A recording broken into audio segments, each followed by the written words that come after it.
থেকে এখন পাগল ছাগল আছে কোন তো ওটা মারলেন কে? চুপ!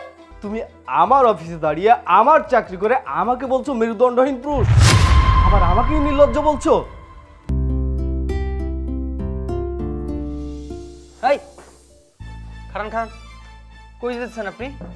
আমি একটু তোমাদের অফিসের ভিতরে যাচ্ছি, আমার বউর জন্য দুপুরের খাবার আনছি। কি এই অফিসে আপনার ওয়াইফ চাকরি করে? লুঙ্গি পরে ঘাড়ে একটা গামছা বাজায় হাতে করে একটা ব্যাগ নিয়ে অফিসের ভিতরে যাইতেছেন? এই আপনি বউ কেডা? হ্যাঁ আপনার বউ কেডা? আরে তোমাকে তো বলাই হয়নি, তোমাদের যে মার্কেটিং ম্যানেজার আছে না, উনি আমার ওয়াইফ। কি আপনার কি মাথা ঠিক আছে? হ্যাঁ আমাকে ম্যাডামের এনে উল্টাপাল্টা কথা কইতেছেন। আপনি জানেন আমাকে ম্যাডাম কত বড় একটা অফিসার? আপনি তার হাজবেন্ড কি করে হন? হ্যাঁ ফাইজলামি করতেছেন আপনি। এই সাবধানে কথা বলো, তুমি হয়তো জানো না যে তুমি কার সামনে দাঁড়িয়ে কথা বলছো। আপনি সাবধানে কথা কইেন। আপনি জানেন আমি কে? আমি হইতেছি এত বড় কোম্পানির একটা সিকিউরিটি গার্ড। আমার লগে সম্মান দিয়ে কথা কইবেন, বুঝছেন? শুনেন, আপনি যে ম্যাডামের হাজবেন্ড এটা যদি মিথ্যা হয় না, আপনার কিন্তু খবর আছে। খান আমি ম্যাডামের ফোন দিতেছি।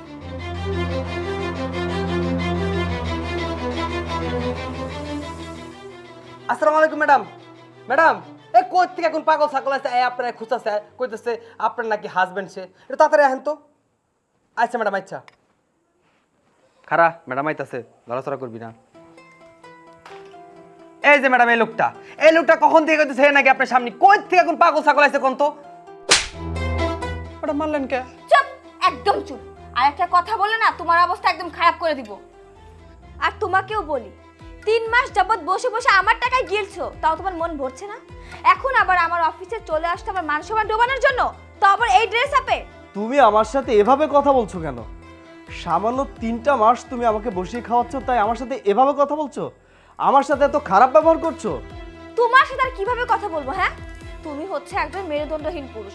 তোমার মধ্যে যদি একটু লাজ লজ্জা থাকতো তাহলে তুমি অন্তত পক্ষে 3 মাস আমার টাকায় বসে খেতে পারতে না। ও আচ্ছা, তাই না? আমাকে নিয়ে তুমি খুব বিরক্ত হয়ে গেছো। সামান্য 2-3টা মাস তোমার উপরে বসে আছি, তাই তুমি আমার উপর বিরক্ত হয়ে গেছো। আমাকে নিয়ে তোমার খুব বিরক্ত লাগছে, আমাকে বোঝা মনে হচ্ছে, তাই না? আচ্ছা, বিয়ের পর থেকে আজ অবধি তোমার যা কিছু লাগছে সব কিছুই আমি দিচ্ছি। এভরিথিং যা যা লাগছে সব কিছুই দিচ্ছি। কই, আমি তো কখনো বিরক্ত হইনি, আমি তো কখনো তোমাকে কোনো কথা শোনাইনি। আজ কেন তুমি আমাকে কথা শোনাচ্ছ সামান্য 2-3 মাসের জন্য?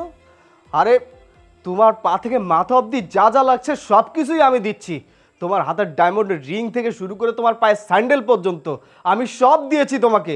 কই, কোনোদিন তো কোনো কথা বলিনি। আর আজকে তুমি আমাকে বলছো যে আমি মেরুদণ্ডহীন একটা মানুষ, আমার কোনো অস্তিত্ব নেই, আমি বেকার, আমি তোমার কাছে বোঝা হয়ে গেছি। তা না, তোমাকে আমি কখনো এমন কথা বলেছি? কই, এতদিন যে তুমি আমার সাথে আছো আমি তো তোমার কোনো চাহিদা অপূর্ণ রাখিনি। তুমি যখন যা চেয়েছো আমি তোমাকে তখন তাই দিয়েছি। তুমি শুধুমাত্র মুখ দিয়ে বলেছো আর আমি সেটা এনে দিয়েছি। আমি তো একবারের জন্য বিরক্ত হইনি। আজ কেন তুমি আমাকে নিয়ে বিরক্ত হচ্ছ? বাসার চুপ থাকো। আর ভালো লাগছে না, তোমার জ্ঞানের কথা শুনতে একদমই ইচ্ছুক না আমি। তোমার মধ্যে যদি এতটুকু মেরুদণ্ড থাকতো না, তুমি 3 মাস আমার টাকায় বসে বসে খেতে পারতে না, এত বড় বড় কথা বলতে পারতে না তুমি। আমি না তোমার সাথে আর থাকতে পারছি না। তুমি আমাকে ডিভোর্স দাও, আমি মুক্তি চাই। কি ব্যাপার? এত কথা শোনার পরও নির্লজ্জের মধ্যে কিভাবে হেসে যাচ্ছ তুমি? তোমার একটু লজ্জা করছে না?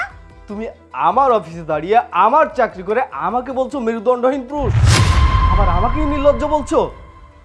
আরে তুমি যে একটা বেঈমান প্রতারক সেটা আমি আজকেই বুঝেছি। আমি নিজে তোমাকে প্ল্যানিং করে এই অফিসের চাকরিটা দিয়েছি, আর আমি বেকার সেজেছি কেন জানো? কারণ আমি চেয়েছিলাম যে আমার এই কোম্পানিটা তোমার হাতে তুলে দেব, আর আমি দেখতে চেয়েছিলাম তুমি এই কোম্পানিটা চালাতে পারবে কিনা, এই কোম্পানিটা চালানোর মতো যোগ্যতা তোমার আছে কিনা। কিন্তু তুমি তোমার যে রূপটা আমাকে দেখিয়েছো তাতে করে আমার মনে হচ্ছে তুমি এই কোম্পানিতে চাকরি করার যোগ্য না, এই কোম্পানি চালানোর মতো যোগ্যতা তোমার এখনো হয়নি। তোমার মতো বেঈমান মেয়ের সাথে তো আমার সম্পর্ক রাখাই ঠিক না। আমি তোমার মতো বেঈমান মেয়ের সাথে কোনো রকম সম্পর্কও রাখতে চাই না। তুমি এখন এই মুহূর্তে আমার কোম্পানি থেকে বের হয়ে যাবে। তোমার মতো বেঈমান মেয়ের সাথে আমি আর কোনোদিন কোনো ধরনের রিলেশন রাখবো না, মাথায় রেখো। বাসার, বাসার শোনো।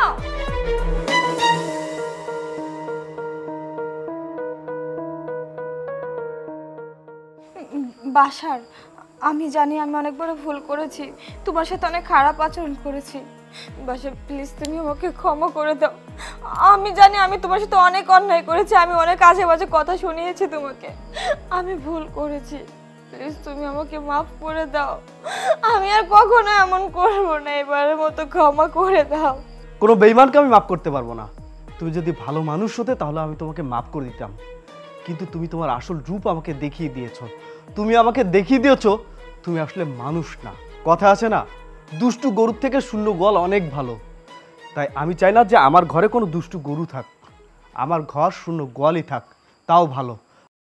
প্লিজ তুমি আমার সাথে এমন করো না, জানো না আমি সারাদিন অফিসে কাজ করি, মানুষের অনেক ধরনের কথা শুনতে হয়, সবসময় মাথাটা গরম থাকে, আর সবসময় আমি না ভাবতে থাকি যে তুমি তো কোনো কাজ করো না, বেকার থাকো, আমি একা কাজ করে কিভাবে সংসারটা চালাবো, আমাদের ভবিষ্যতে কি হবে। তুমি আমাকে মাফ করে দাও প্লিজ, তুমি আমাকে ছেড়ে দিও না, আমি তোমার সাথেই থাকতে চাই। কিন্তু আমি তোমার সাথে থাকতে চাই না। যেই মানুষ টাকার জন্য কেবল আমার সাথে থাকতে চাই, আমি সেই মানুষের সাথে থাকতে চাই না। তুমি তোমার আসল রূপটা আমাকে দেখিয়ে দিয়েছো। আজ আমার টাকা আছে বলে তুমি আমার সাথে থাকতে চাচ্ছ, আরে কাল যখন আমার টাকা থাকবে না তখন তুমি আমাকে ছেড়ে যেতে 2টা মিনিট ভাববে না। তাই তোমার মতো মেয়ের সাথে আমার কোনো সম্পর্ক থাকতে পারে না। তুমি এখন এই মুহূর্তে আমার অফিস থেকে বের হয়ে যাবে। চলো যাও, আরে যাও না আমার অফিস থেকে।